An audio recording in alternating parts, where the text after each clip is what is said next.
But what matters most right now is the action in individual stocks. See, individual stocks, they have no ideology. They won't mislead you. They're not bent, as the cops would say in Line of Duty. Fabulous British detective show. Why don't we start with Apple? I mean, you know how much I like to start with Apple. Apple's a stock that's breaking out to new all-time highs. And it's thanks to the incredible popularity of the iPhone 11, which is selling much better than Wall Street expected because it turned out to have this tremendous longer battery and the amazing camera, perfect for Instagram. At the same time, CEO Tim Cook has been able to navigate his way through the trade war much better than almost anybody else I know. He's spending time with the leadership of both countries, with Trump, with Xi. Get this. I think this is perfect about who he really is. He gave the commencement address at Tulane, where my daughter went, and at Stanford this year. But he also just got joined last week the board of the prestigious Tsinghua University of Economics and Management in Beijing.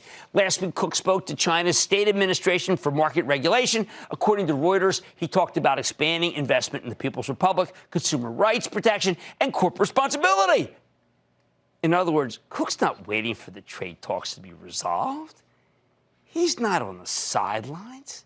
He's on the front lines. The front lines of the trade war, trying to calm things down. So far, it's working, at least for Apple and its shareholders, who were rewarded with a 1.73% increase, $4.10 gain. Guys, this is a $1 trillion company. It's not supposed to be able to go up $4.10, for heaven's sakes.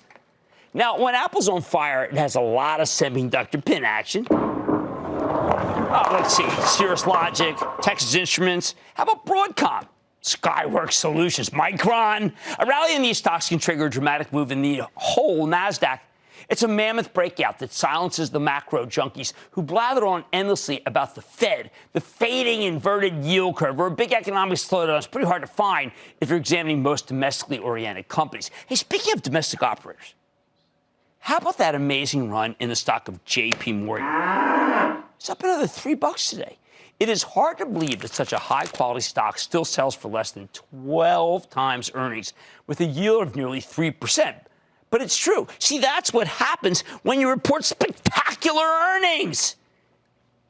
The stock of J.P. Morgan, it's ridiculously cheap.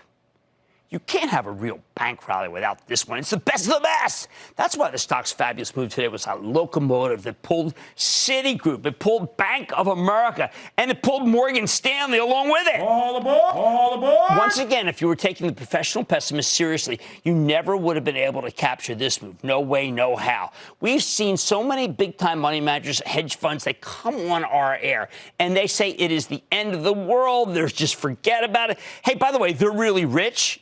And maybe you're not. They've made the money. They don't want you to have it. Or at least that's what it seems like to me. You know, they think that the financials are the epicenter of the soon-to-self-destruct market, at least until they started reporting last week. Now, it didn't matter that they have consistent mid-single-digit growth. You know, they call this MSD on Wall Street. It's really bugging the heck. Can't they just say the words? Is it harder to say mid-single-digit than it is to say MSD? No.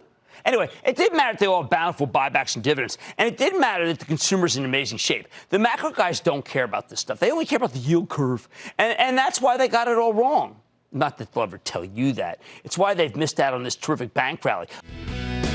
Don't miss a second of Mad Money.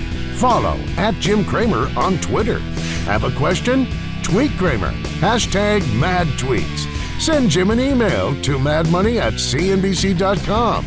Or give us a call at 1-800-743-CNBC. Miss something? Head to madmoney.cnbc.com.